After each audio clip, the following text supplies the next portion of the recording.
എല്ലാവർക്കും നമസ്കാരം. നമുക്ക് മഴതോരും മുംബൈയിലെ അലീനയുടെയും മനുഷ്യങ്കൻ്റെയും നാളത്തെ നല്ലൊരു കഥ കേൾക്കാം. എല്ലാ ദിവസവും ചാനലിലൂടെ വീഡിയോ അപ്ലോഡ് ചെയ്യുന്നതാണ്. ചാനൽ ആദ്യമായി കാണുന്നവരാണെങ്കിൽ ഒന്ന് സബ്സ്ക്രൈബ് ചെയ്യണേ. വീഡിയോ ഇഷ്ടപ്പെടുവാണെങ്കിൽ ലൈക്ക് ചെയ്യണേ, കമൻറ്റ് ചെയ്യണേ. അങ്ങനെ നമ്മുടെ അലീനയെ സ്റ്റാൻലിയുടെ അടുത്താക്കിയിട്ട് ബാലേന്ദ്രൻ തിരികെ വീട്ടിലോട്ട് വരികയാണ്. ആ സമയത്ത് ബാലേന്ദ്രന് നല്ല വിഷമമുണ്ട്. അലീനയെക്കുറിച്ച് ഓർത്തുകൊണ്ട് തന്നെയാണ് ഡ്രൈവ് ചെയ്യുന്നത്. അന്ന് എവിടെയെങ്കിലും റൂമെടുത്ത് താമസിച്ചതിന് ശേഷം പിറ്റേ ദിവസം വീട്ടിലോട്ട് പോകാമെന്നാണ് ബാലേന്ദ്രൻ തീരുമാനിച്ചിരിക്കുന്നത്. ആ സമയത്താണ് മനുവിൻ്റെ കോള് വരുന്നത്. അങ്ങനെ മനു ബാലേന്ദ്രനൊക്കെ ചോദിക്കുന്നുണ്ട്, അങ്കിളെ അലീനയെ കൊണ്ടാക്കിയതിന് ശേഷം അവിടുത്തെ വിശേഷങ്ങളൊക്കെ ചോദിക്കുന്നുണ്ട്. ആ സമയത്ത് പറയും, അവിടെ പ്രത്യേകിച്ച് അങ്ങനെ ആരുമില്ല, സ്റ്റാൻലിയും അദ്ദേഹത്തിൻ്റെ 2 ജോലിക്കാരും മാത്രമേ ഉള്ളൂ. പിന്നെ കുറേ നായ്ക്കളും ഉണ്ട്. അയാളുടെ എസ്റ്റേറ്റ് ബംഗ്ലാവാണ് കുളത്തുപുഴയിലുള്ളത്. വീട് അഞ്ചലാന്ന് പറയും. ഭാര്യയും മക്കളും ഒക്കെ അഞ്ചലാണ്. അവിടെ സ്റ്റാൻലിയും സർവൻറ്റും മാത്രമേ ഉള്ളൂ എന്ന് പറയും. അലീന അവളോട്ട് പൊരുത്തപ്പെടുമെന്നൊക്കെ ചോദിക്കും. പൊരുത്തപ്പെടുമായിരിക്കും. അല്ല, അദ്ദേഹത്തിൻ്റെ ഭാര്യയ്ക്കും മക്കൾക്കൊക്കെ അറിയാമായിരിക്കുമോ അലീനയെ കൊണ്ടുവന്ന കാര്യം? അതിനെക്കുറിച്ചൊന്നും ഞാൻ ചോദിച്ചില്ല. വ്യക്തിപരമായ അയാളുമായിട്ട് എനിക്ക് യാതൊരു അടുപ്പവും കാത്തു സൂക്ഷിക്കാൻ താല്പര്യമില്ല. അലീനയുടെ അച്ഛൻ എന്നൊരു ബന്ധം മാത്രമേ എനിക്ക് അയാളുമായിട്ടുള്ളൂ. പിന്നെ എൻ്റെ ഭാര്യയുടെ എക്സ്കാമുഖം എന്ന് പറഞ്ഞൊരു പദവി ഉണ്ടല്ലോ അയാൾക്കെന്ന് പറയും.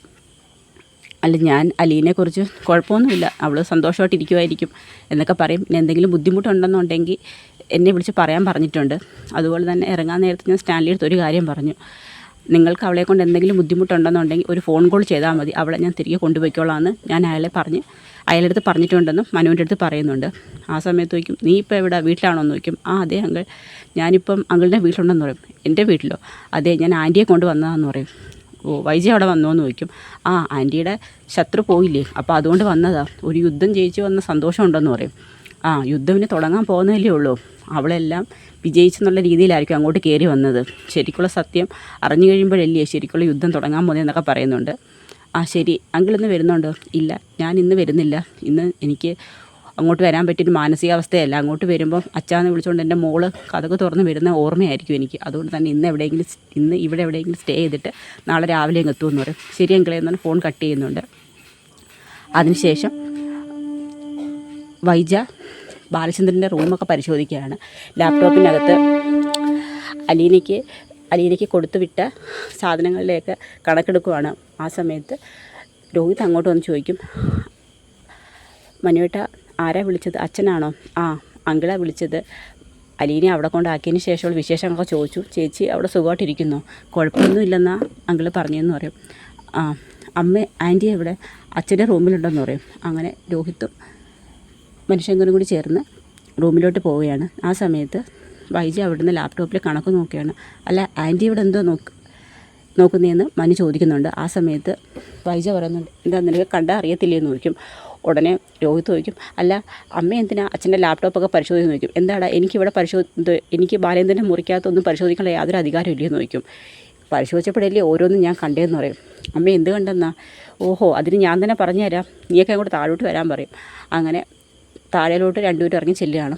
ആ സമയത്ത് ബബിതയും കൃഷ്ണമോളും കൂടി അങ്ങോട്ട് വരുന്നുണ്ട്. ഇത് കണ്ടില്ലേ, 15 ലക്ഷം രൂപയുടെ സ്വർണം, 17,000 രൂപയുടെ വസ്ത്രം, ഇത്രയും ഇവിടെ നിൽക്കുന്ന ഒരു വീട്ടുവേലക്കാരിക്ക് ബാലേന്ദ്രൻ കൊടുത്ത സമ്മാനമാണെന്ന് പറയും. എന്താ, നിങ്ങളൊക്കെ അറിഞ്ഞുകൊണ്ടാണോ ഇത് ചെയ്തതെന്ന് ചോദിക്കും. ഉടനെ ആരും ഒന്നും മിണ്ടത്തില്ല. നിങ്ങളുടെ ഞാൻ ചോദിക്കുന്നത്. ആ സമയത്ത് ബബിതയും കൃഷ്ണയും പറയും, അതെ, ഞങ്ങൾ തന്നെ അലീന ചേച്ചിയെ ആഭരണങ്ങളും വസ്ത്രങ്ങളും ഒക്കെ അണിച്ച് സുന്ദരിയാക്കി ഇവിടുന്ന് പറഞ്ഞു വിട്ടേന്ന് പറയും. ഓഹോ, അപ്പോൾ അവളെ അണിയിച്ചൊരുക്കി വിട്ടതാണല്ലേ? അമ്മയ്ക്കിപ്പോൾ എന്താ പ്രശ്നം? അച്ഛനല്ലേ കൊടുത്തത്? അമ്മയുടെ പൈസയൊന്നും എടുത്താൽ അച്ഛൻ കൊടുത്തത്? അതെ, എനിക്കും കൂടി അവകാശപ്പെട്ട പൈസ എടുത്താണല്ലോ അവൾക്ക് കൊടുത്തത്. ഈ 15 ലക്ഷം രൂപയുടെ സ്വർണ്ണം അവൾക്ക് കൊടുക്കാനും വേണ്ടി ബാലചന്ദ്രനും അവളും തമ്മിൽ എന്താ ബന്ധമെന്ന് ചോദിക്കും.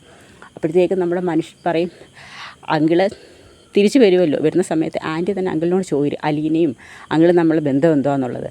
അതിനുശേഷം അങ്കിളിൻ്റെ കയ്യിൽ അതിനുള്ള ഉത്തരം കാണും. അപ്പോൾ അത് വാങ്ങിച്ചതിന് ശേഷം തിരിച്ച് അങ്കിളും ചില ചോദ്യങ്ങളൊക്കെ ചോദിക്കും. അപ്പോൾ അതിനും ആൻറ്റി ശരിയായ മറുപടി തന്നെ കൊടുക്കണമെന്ന് പറയും. എന്താടാ, എന്ത് ചോദിച്ചാലും എനിക്ക് മറുപടി പറയാൻ ബുദ്ധിമുട്ടുള്ളതെന്ന് പറയും. ഇവിടുന്ന് പോകുന്നതിന് മുമ്പ് അലീന ചില കാര്യങ്ങൾ ആൻറ്റിയോട് പറഞ്ഞിരുന്നു, എന്നോടും.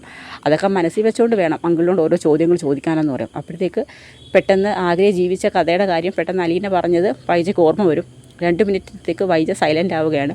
ആ സമയത്ത് ബബിതയും പറയും, അച്ഛനല്ലേ അലീന ചേച്ചിക്ക് കൊടുത്തത്, അലീന ചേച്ചി ഇതൊന്നും വേണ്ടെന്ന് പറഞ്ഞാൽ, സ്വർണ്ണമൊക്കെ കൊടുത്ത സമയത്ത് ചേച്ചിക്ക് ഇതൊന്നും വേണ്ടെന്ന് പറഞ്ഞതാണ്. ആ സമയത്ത് അച്ഛനും ഞങ്ങളും കൂടി നിർബന്ധിച്ചാണ് ചേച്ചിക്ക് അതൊക്കെ കൊടുത്തത്, അല്ലാതെ ആരുടെയും ഇഷ്ടമില്ലാതെ ഒന്നും മേടിച്ചുകൊണ്ട് പോയതൊന്നുമല്ല. അമ്മയുടെ സംസാരം കേട്ടാൽ തോന്നുമല്ലോ ചേച്ചി ഇവിടുന്ന് ആരും അറിയാതെ അത്രയും സ്വർണ്ണവും പണവും പൈസ എല്ലാം മോഷ്ടിച്ചുകൊണ്ട് പോയാണ് കാണല്ലോ എന്ന് പറയും. എന്തായാലും കൊള്ളാം, എല്ലാവരും കൂടി ചേർന്ന് ഒരു വേലക്കാരിക്ക് കൊടുത്ത സമ്മാനം എന്നൊക്കെ പറയും. എന്തായാലും ബാലചന്ദ്രൻ വരട്ടെ, എനിക്ക് ബാലചന്ദ്രനോട് തന്നെ സംസാരിക്കൊള്ളൂ എന്ന് പറയും. ആ സമയത്ത് രോഹിത് പറയും, ശരിയാ അച്ഛൻ വരട്ടെ, അച്ഛൻ വരുമ്പം അച്ഛനോട് തന്നെ അമ്മ ഇതൊക്കെ സംസാരിച്ചാൽ മതി. അതേടാ ഞാൻ സംസാരിക്കും, എനിക്ക് സംസാരിക്കുന്നതുകൊണ്ട് യാതൊരു കുഴപ്പമില്ലെന്ന് പറയും. ആ സമയത്ത് മനുവും പറയും, ശരി ആൻറ്റിക്ക് എന്ത് ചോദിക്കാനുണ്ടെങ്കിലും ആൻറ്റി അങ്കിളിനോട് തന്നെ ചോദിയില്ലേ, അപ്പോൾ അങ്കിൾ തന്നെ അതിന് ശരിക്കുള്ള മറുപടി പറഞ്ഞു തരുമെന്ന് പറയും. പഴയ ഒരു അങ്കിളല്ല ഇപ്പം ആൻറ്റിയുടെ മുമ്പിൽ നിൽക്കാൻ പോകുന്നത്. അപ്പോൾ അതൊക്കെ ഓർത്ത് വേണം ആൻറ്റി ഓരോന്ന് ചോദിക്കാനെന്നൊക്കെ മനു ഒന്ന് സംസാരിക്കുന്നുണ്ട്. അപ്പം വൈജയെ കൊള്ളിച്ച് പറയുന്ന കണക്കാണ് വൈജയ്ക്ക് ഓരോ സമയം തോന്നുന്നത്. അതിനുശേഷം നമ്മൾ സ്റ്റാൻലിയുടെ വീടാണ് കാണിക്കുന്നത്. അങ്ങനെ സ്റ്റാൻലിയുടെ വീട്ടിൽ ശരിക്കും അലീന ഒറ്റപ്പെട്ട കണക്കാണ്. കാരണം വളരെ ആരുമില്ല. മറ്റേന്ന് വെച്ച് കഴിഞ്ഞാൽ വീട്ടിൽ എപ്പോഴും ജോലി ചെയ്യാം, പിന്നെ എല്ലാവരോടും സംസാരിക്കാം, പിന്നെ ബാലചന്ദ്രനും ഭയങ്കര സ്നേഹമാണ് മോളെ എന്നൊക്കെ വിളിച്ച്. അപ്പോൾ എപ്പോഴും ആക്റ്റീവാണ്. ഇത് ഒന്നും ചെയ്യാതെ ഇങ്ങനെ വലിയൊരു ബംഗ്ലാവിൽ ഒറ്റപ്പെട്ടു പോയ ഒരു ഒളിത്താവളം കണക്കാണ് അലീനയ്ക്ക് അവിടെ ഫീൽ ചെയ്യുന്നത്. പിന്നെ ആകെയുള്ളൊരു സമാധാനം എന്ന് വെച്ചാൽ കുറേ നായ്ക്കളുണ്ട്, അവരോട് സംസാരിക്കാം. അലീനെ കണ്ടതും അവരെല്ലാവരും ഭയങ്കര സ്നേഹത്തിലാണ്, വലിയ പരിചയമുള്ള കണക്കാണ്. ഈ നായ്ക്കളെല്ലാം അലീനയോട് ഇങ്ങനെ നല്ല വാലൊക്കെ ആട്ടി ഒരു ചേഷ്ടകളൊക്കെ കാണിക്കുന്നത്. ആ സമയത്ത് ആൻ്റപ്പൻ ചേട്ടൻ വന്നിട്ട് പറയും, കുഞ്ഞെ ഇതാ ഇവിടുത്തെ റൂമുകളൊക്കെയാണ്, എല്ലാം കൊണ്ടു നടന്ന് കാണിക്കാമെന്ന് പറയും. വേണ്ട ഞാൻ കണ്ടോളാം എന്ന് പറയും. അങ്ങനെ ഒത്തിരി റൂമുകളുണ്ട് ആ വീട്ടിൽ. അലീനയ്ക്ക് കൊടുത്തേക്കാൻ തന്നെ ഒരു വലിയ റൂം ആ വീട്ടിൽ. അങ്ങനെ ഓരോ റൂമും ചെന്ന് അലീനെ ഇങ്ങനെ തുറന്ന് നോക്കാൻ പോകാൻ പറയും. ശരി ഞാൻ നോക്കിക്കൊള്ളാം എന്ന് പറയും. അങ്ങനെ അലീന പോയി അലീനയ്ക്ക് ബാലചന്ദ്രൻ ബാലചന്ദ്രനെ അണിയിച്ച് കൊണ്ടുവന്ന ആ വേഷങ്ങളും ആഭരണങ്ങളും എല്ലാം മാറ്റി വീട്ടിൽ നിന്ന് പഴയ വേഷത്തിൽ തന്നെയാണ് അലീന ഡ്രസ്സ് ചേഞ്ച് ചെയ്യുന്നത്. അങ്ങനെ അതിനുശേഷം വന്ന് എല്ലാ റൂമും ഇങ്ങനെ ഹാൻഡിൽ ലോക്ക് ചെയ്ത് ഇങ്ങനെ തുറന്ന് നോക്കുകയാണ്. നോക്കുന്ന സമയത്ത് ഓരോ വലിയ റൂമുകളാണ് ഇങ്ങനെ കാണുന്നത്. ഒരു റൂം തുറന്ന് നോക്കുമ്പോൾ അവിടെ സ്റ്റാൻലി ഇരുന്ന് മദ്യപിക്കുകയാണ്. ഒരുപാട് മദ്യക്കുപ്പികളൊക്കെ നിരത്തി വെച്ചിരിക്കുന്നു. അപ്പം സ്റ്റാൻലി ഇങ്ങനെ അലീനെ നോക്കുകയാണ്. ബാലചന്ദ്രൻ്റെ കൂടെ വന്ന അലീനയല്ല ഇപ്പം അലീന. കാരണം ശരിക്കും ഒരു വീട്ടുവേലക്കാരൻ നിൽക്കുന്ന കണക്കൊരു വേഷത്തിലാണ് അലീന നിൽക്കുന്നത്. അത് കാണുമ്പോൾ സ്റ്റാൻലിക്ക് അങ്ങ് ഒരു വല്ലാത്ത കണക്ക് തോന്നും. അത്രയും വലിയൊരു വീട്ടിൽ, അതും കേണൽ സ്റ്റാൻലി ജോസഫിൻ്റെ മകളെന്ന് പറഞ്ഞൊരു പ്രൗഢിയിൽ എല്ലാവരെയും പരിചയപ്പെടുത്തിയിട്ട് ഒരു സർവൻറ്റിൻ്റെ വേഷത്തിൽ നിൽക്കുന്ന കാണുമ്പോൾ സ്റ്റാൻലിക്ക് അങ്ങ് വലിയ നാണക്കേട് തോന്നും. ആ സമയത്ത് സ്റ്റാൻലി ഇങ്ങനെ നോക്കുകയാണ്. ആ സമയത്ത് അലീന പറയും, ഞാൻ അറിയാതെ അല്ല എന്താ മോളെ ഇത്, നീ എന്തിനാ ഈ വേഷം ധരിച്ചുകൊണ്ട് ഇവിടെ നിൽക്കുന്നത്, നീ വന്നപ്പോഴുള്ള വേഷമല്ലല്ലോ ഇത്, എന്താ നിനക്ക് വേറെ നല്ല ഡ്രസ്സൊന്നും ഇല്ലയെന്ന് ചോദിക്കും.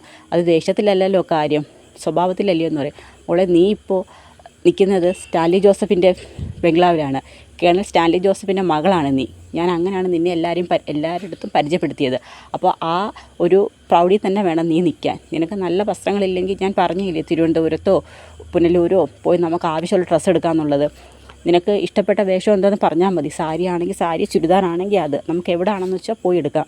അല്ലാതെ ഈ വേഷം തീരെ കൊള്ളത്തില്ലെന്ന് അലീനയോട് പറയുന്നുണ്ട്.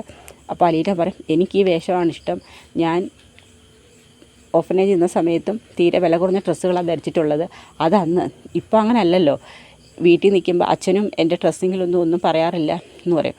പിന്നെ സ്റ്റാൻലി ഒന്നും മിണ്ടത്തില്ല. പിന്നെ അലീന നോക്കുമ്പോൾ കുറേ മദ്യക്കുപ്പികളൊക്കെ എടുത്ത് ഇങ്ങനെ നിരത്തി വെച്ച് ഇരിക്കുന്നതാണ് കാണുന്നത്. പിന്നെ അലീനയ്ക്കും സ്റ്റാൻലിയോടൊന്നും പറയാൻ പറ്റത്തില്ല. കാരണം വന്നിട്ടൊരു ദിവസമില്ല അയാൾ. ഒന്ന് ഉപദേശിക്കാനോ സംസാരിക്കാനോ പറ്റുന്ന ഒരു അടുപ്പമൊന്നും അവർ തമ്മിലായിട്ടില്ല. അങ്ങനെ അലീന അങ്ങ് പോവുകയാണ്. അതിനുശേഷം സ്റ്റാൻലിക്ക് പറഞ്ഞതൊരു വിഷമമായിട്ട് തോന്നും. ഇനി അലീന എന്നെ കണ്ടത് ഒരുപാട് മദ്യക്കുപ്പികൾ നിരത്തി വെച്ചുകൊണ്ടിരിക്കുന്ന ഒരു സമയത്താണ്. അവൾക്ക് തോന്നിക്കാണും ഇനി ഞാനൊരു മദ്യപാനിയാണെന്നുള്ളത്. ഇനി ഞാൻ പറഞ്ഞത് അവൾക്ക് വിഷമമായി കാണോ, എന്തായാലും സംസാരിക്കാം എന്ന് പറഞ്ഞുകൊണ്ട് സ്റ്റാൻലി അങ്ങോട്ട് റൂമിൽ നിന്ന് പുറത്തിറങ്ങിയാണ്. ആ സമയത്ത് അലീന റൂമിൽ പോയി ഇങ്ങനെ ഇരിക്കുന്നുണ്ട്. ആ സമയത്ത് സ്റ്റാൻലി അങ്ങോട്ട് വരും. മോളെ, ഞാൻ നിൻ്റെ വേഷം കുറ്റപ്പെടുത്തി പറഞ്ഞതല്ല, മോളെ ഇപ്പം നിൽക്കേണ്ടത് ഇനി അങ്ങോട്ട് താമസിക്കേണ്ടതും ഈ വീട്ടിലാണ്. അപ്പോൾ ആ വേഷത്തിലും അതിൻ്റേതായ ഒരു പ്രൗഢി വേണം. അതുകൊണ്ടാണ് പറഞ്ഞത്, മോൾക്ക് ഏറ്റവും നല്ല വസ്ത്രം ധരിച്ച് വേണം ഇവിടെ നിൽക്കാൻ. പപ്പയ്ക്ക് അത് കാണുന്നതാണ് സന്തോഷം. അതുപോലെ തന്നെ മോളുടെ കയ്യിൽ വില കൂടിയ ഡ്രസ്സുകളില്ലെങ്കിൽ പറഞ്ഞാൽ മതി, ഞാൻ മേടിച്ചുകൊണ്ട് തരാമെന്ന് പറയും. ആ സമയത്ത് സ്റ്റാൻലി പറയും, അത് സാരമില്ല, എൻ്റെ കയ്യിൽ വില കൂടിയ വസ്ത്രങ്ങളൊക്കെ ഉണ്ടെന്ന് പറയും. ശരി എന്ന് പറഞ്ഞുകൊണ്ട് സ്റ്റാൻലി അങ്ങ് പോവുകയാണ്. അങ്ങനെ അലീന ഇങ്ങനെ വിഷമിച്ച് നിൽക്കും. വീടുമായിട്ടൊന്നും ഒട്ടും പൊരുത്തപ്പെടാത്ത രീതിയിൽ അങ്ങ് സങ്കടപ്പെട്ട് നിൽക്കുകയാണ് അലീന. അപ്പോൾ അതിൻ്റെയൊക്കെ വരും വിശേഷങ്ങളൊക്കെയാണ് നമ്മൾ ഇനി വരുന്ന ദിവസങ്ങളിൽ കാണാൻ പോകുന്നത്. അപ്പോൾ അതിനെ നമുക്ക് കാത്തിരിക്കാം. എല്ലാവർക്കും വീഡിയോ ഇഷ്ടമായ ഒന്ന് സപ്പോർട്ട് ചെയ്യണേ.